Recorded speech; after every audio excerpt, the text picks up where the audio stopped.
Para cada tipo de parâmetro, podemos usar algumas substâncias para a conservação. Alguns exemplos como ácido nítrico, ação solvente de metais, previne a precipitação.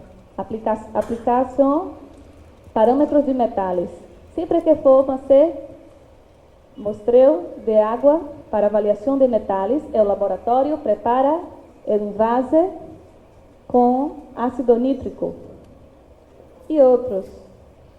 Ácido sulfúrico, refrigeração. Refrigeração, em geral, é necessário. Acá, unos envases e botellas.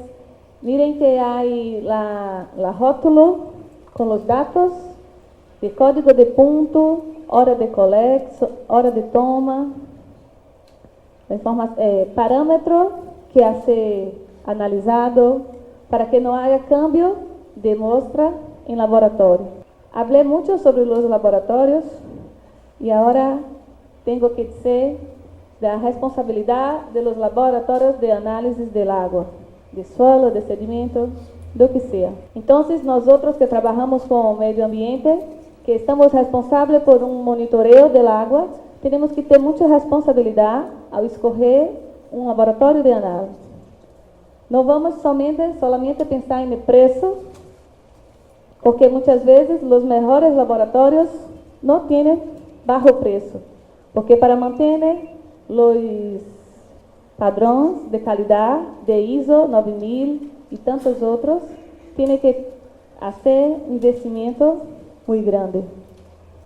Acá o armazenamento das botelhas para análise de demanda bioquímica de oxígeno.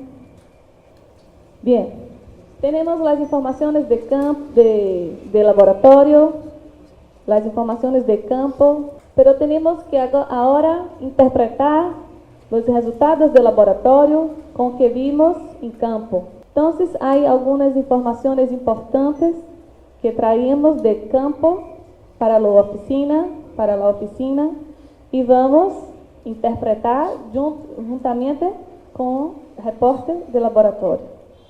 A interferência da lluvia, mientras mais chove, mais diluição vai haver no corpo de água, pero também vai haver transporte de contaminantes para o corpo d'água, especialmente se não há vegetação ribeirinha. Quando não há vegetação ribeirinha, o suelo também é transportado para o leito do rio, fazendo um cambio no ecossistema aquático. A geologia local, o tipo de roca influencia em tipo de minerais presentes em água. O tipo de sedimento, mesma coisa, pero sedimentos arcilosos têm uma propriedade de fazer a retenção de los metais e de alguns contaminantes. Então, os sedimentos, especialmente os arcilosos, são buenos testigos de la vida do corpo d'água, porque algumas vezes a qualidade da água está boa, pero quando vamos ver, a qualidade do sedimento não está boa. Representa que provavelmente ocorreu uma contaminação antiga e está registrado em el sedimento. O flujo de águas, se o ambiente é lêntico ou lótico, ou seja, se há velocidade, movimento das águas, é lótico, não? Pero se é um represamento, se é uma laguna, se a água está parada, é um ambiente lêntico. Há diferença no ecossistema. Os ambientes lênticos de água parada têm uma dinâmica diferenciada. Há uma estratificação ao longo da profundidade do corpo d'água. Há baixa oxigenação, mientras que há profundo, vai perdendo oxígeno disuelto. reduz la actividad fotosintética. Las fuentes de contaminación que vimos en campo, ahora tenemos que utilizar para interpretar los resultados. La presencia de vegetación, hay vegetación que indican buena calidad del agua, otras que son bioindicadoras de mala calidad del agua. Entonces tenemos que estudiar estos aspectos para mejor comprender las informaciones que llegan del laboratorio. Y los resultados deben ser presentados para las partes interesadas con la transparencia y de fácil comprensión. La empresa que hace este investimento de colectar las informaciones, hacer el plan de monitoreo, no debe dejar las informaciones en oficina. Tiene que presentar para la comunidad do entorno, las partes interesadas en general, para que haya una relación de transparencia, para que haya credibilidad en plan de monitoreo. Empiezo a hablar de las organizaciones de usuarios del agua. Tenemos una muy antigua acá en Lima, a Junta de Usuarios del Río Rimar, tiene aproximadamente 28 años trabajando con los irrigantes de esta cuenca. ¿Qué son las organizaciones de usuarios? Es una entidad reconocida por la Ley Nacional de Recursos Hídricos, las cuales son asociaciones civiles que son susceptibles de derechos y obligaciones diferentes de las personas físicas que lo componen, con una determinada finalidad estable, sin ánimo de lucro y con una gestión democrática integrada del agua. Entonces, como vimos, la Ley Nacional tiene como principio la participación ciudadana.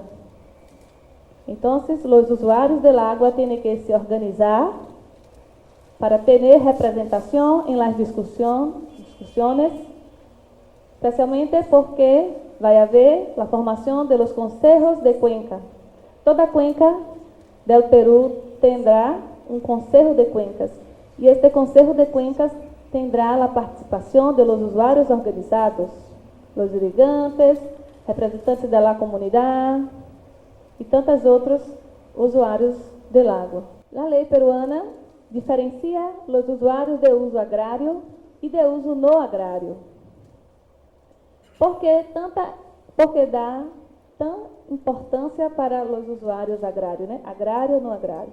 Sabemos, como vimos, que a maior demanda de água em Peru é de la agricultura.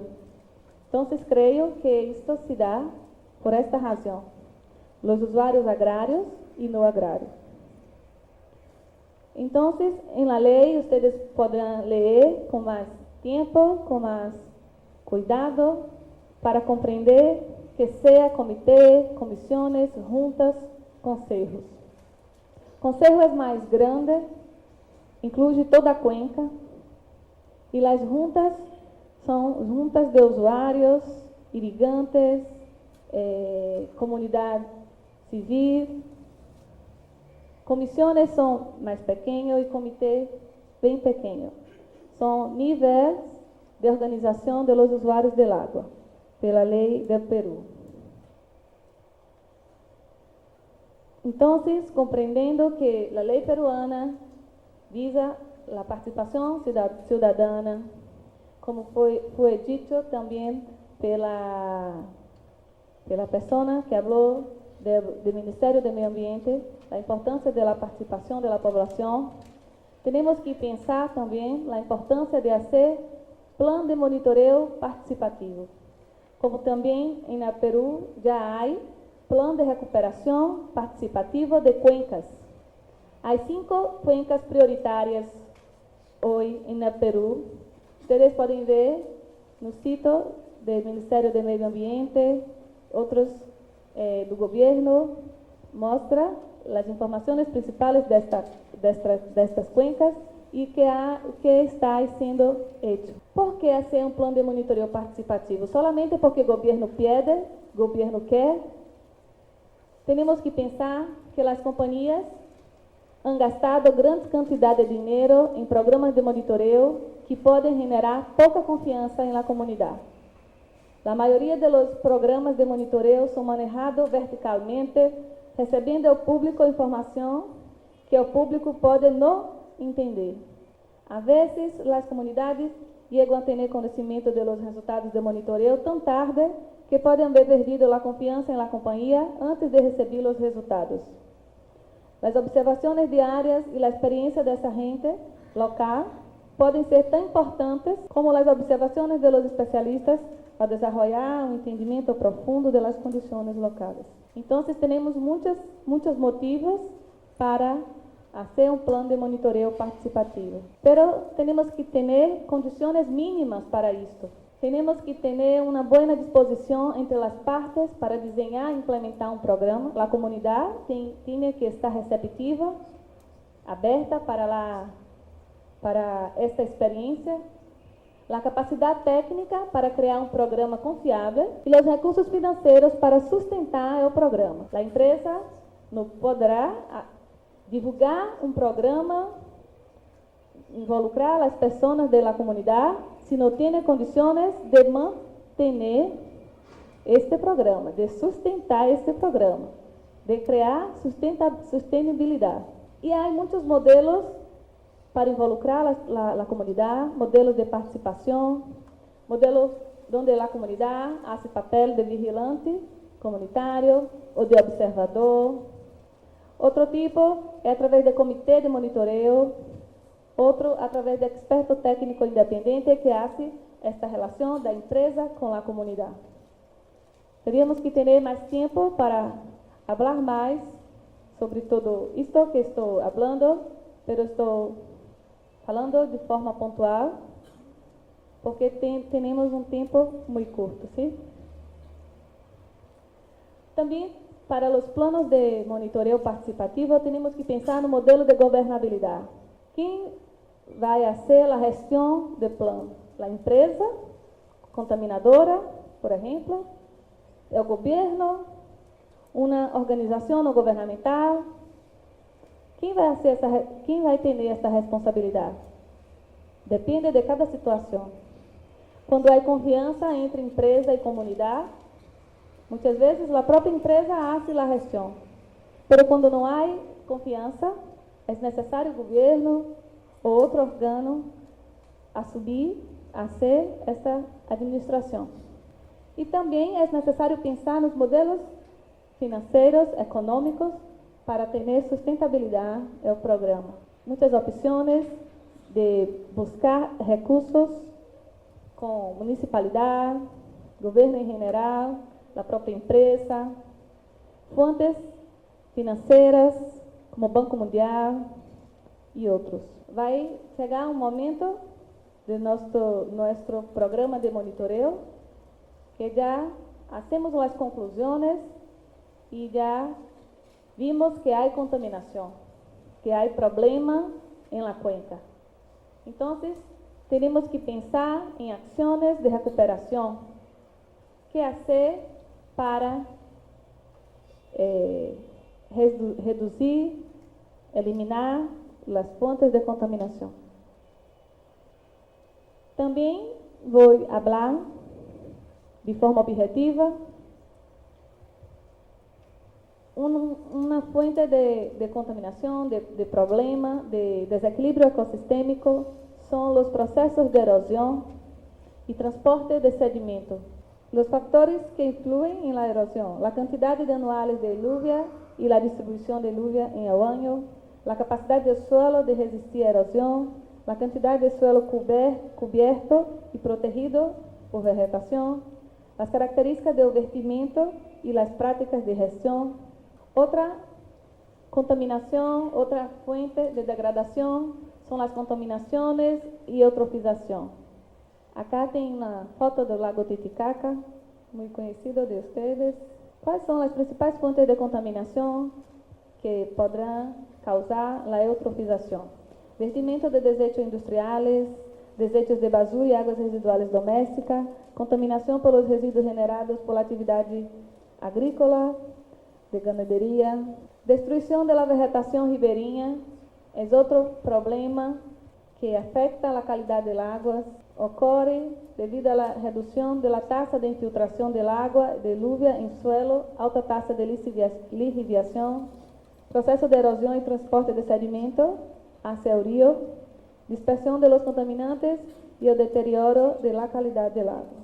Bien, vamos a ver. Acá tiene una tecnología simple de hacer la reconstrucción de la vegetación, que es conocido como ilhas de vegetación, islas de vegetación. No carece, no es necesario hacer la revegetación de toda la extensión. Podemos hacer islas, estas islas van a crecer y van encontrando una con otra y de esta forma haciendo la reconstrucción de la vegetación.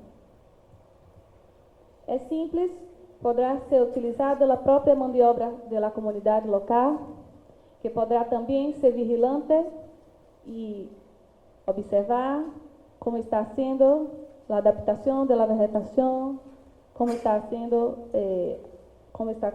ocurriendo la recuperación. Una información importante es el manejo, el uso y la ocupación del suelo para eliminar las fuentes de erosión. Muchas veces las personas nativas, campesinas, o hasta mesmo en la capital, Lima, puede haber construcciones de las casas cercanos de ríos, ¿sí? Entonces tiene que tener una gestión de ocupación urbana para que no haya este tipo de ocupación, protegiendo los recursos hídricos. Cuando la erosión ya ocurrió, tenemos que hacer obras de contención de erosión, como hay nestas imágenes, representa el río São Francisco, muy conocido en Brasil, que tiene sufrido mucho con este proceso de retirada de vegetación. Otra forma es eliminar con la contaminación. Si la contaminación del agua es un vertimiento de agua doméstica, tenemos que hacer el tratamiento de agua. Si es vertimiento de agua industrial, tenemos que hacer el tratamiento del agua industrial. Tenemos que eliminar a fuente de contaminación antes de iniciar el tratamiento del río. Antes de hacer una fitorremediación, una biorremediación, tenemos que antes eliminar la fuente de contaminación. Acá tiene como una opción la sustitución de productos agroquímicos de control biológico por otros menos impactantes. Hacer cultivo de orgánicos es una tendencia muy grande en Brasil. Está cada vez más pensando y cambiando los hábitos alimentares. Otra forma es de hacer la recuperación de ríos con eutrofización, es aeración. Pero depende de equipos caros y no siempre es posible. Creo que haciendo la eliminación de la fuente de contaminación, el río tendrá tiempo para hacer su autodepuración. Contaminación y eutrofización, hay técnicas de biorremediación con los microorganismos para descomposición. Está muy usado en los derrames de aceite por las empresas de hidrocarburos. A fitorremediación, como había dicho, usar especies de vegetales que tienen la capacidad de retención de los contaminantes. Autodepuración de las aguas. Sabemos que el cuerpo hídrico tiene una capacidad de autodepuración, pero si mantenemos el vertimiento permanente de efluente, va a tener un tiempo que el río no tendrá más capacidad. Pero si eliminamos la fuente de contaminación, el río con tiempo va a hacer su autodepuración. Depende del grado de contaminación. Cuando hay una contaminación muy crítica, tenemos que hacer uso de aeradores, de fitorremediación para acelerar la recuperación. Pero si es una contaminación moderada, podremos dejar el río con tiempo se recuperar solo. Bien, llegando al final de la charla, vimos muy rápidamente los principales puntos de la gestión de los recursos hídricos, desde conocimiento de la legislación nacional, del plan de monitoreo, da importância de conhecimento da região, uso do suelo, laboratório de análisis, equipos, estándares para avaliação. Pero agora temos que ver como todo isso está relacionado com a gestão ambiental do setor industrial. Las industrias tienen que tratar sus efluentes antes de hacer el vertimiento en cuerpo d'água. Puede ser, todavía, que no sea una realidad de Perú ahora, pero los profesionales de las empresas tienen que empezar a pensar que en poco tiempo certamente va a haber legislación, fiscalización, para que no más hacemos este tipo de vertimento em corpo d'água. Hacer o monitoreo de los cuerpos d'água receptores de seus vertimentos. Então, também, em Brasil, nós temos fiscalização para vertimento de efluente tratado e também temos fiscalização para que hacemos o monitoreo de cuerpo d'água, que é receptor do vertimento. Então, a empresa não é responsável solamente em tratar seu efluente, mas também de monitorear o corpo d'água. As empresas têm que obter o direito de uso de água. O país, o governo, tem que ter dados de quanto de água está sendo usado por cada setor produtivo, para que possa, em situações de escassez, em situações críticas, dividir o recurso de acordo com o uso prioritário. Consumo humano, primeiro, depois agrícola. O água é um insumo indispensável para a maioria dos processos industriais. Então, se estamos ubicados em uma região de escassez, em uma região de problemas de uso do água, as empresas têm que empezar o uso de tecnologias avançadas, têm que começar a pensar em reuso de água a ciclo cerrado. É possível, mas temos que ter pessoas capacitadas para desenvolver estas ações. O processo de captação e tratamento de água e efluente necessita de alta inversão. Então, as indústrias têm que fazer uso responsável de los recursos naturais. Não temos mais como pensar que podemos generar resíduos líquidos sólidos, gasosos também, e tratar, generar e tratar, porque isso também é muito custoso, é muito caro para os setores industriais.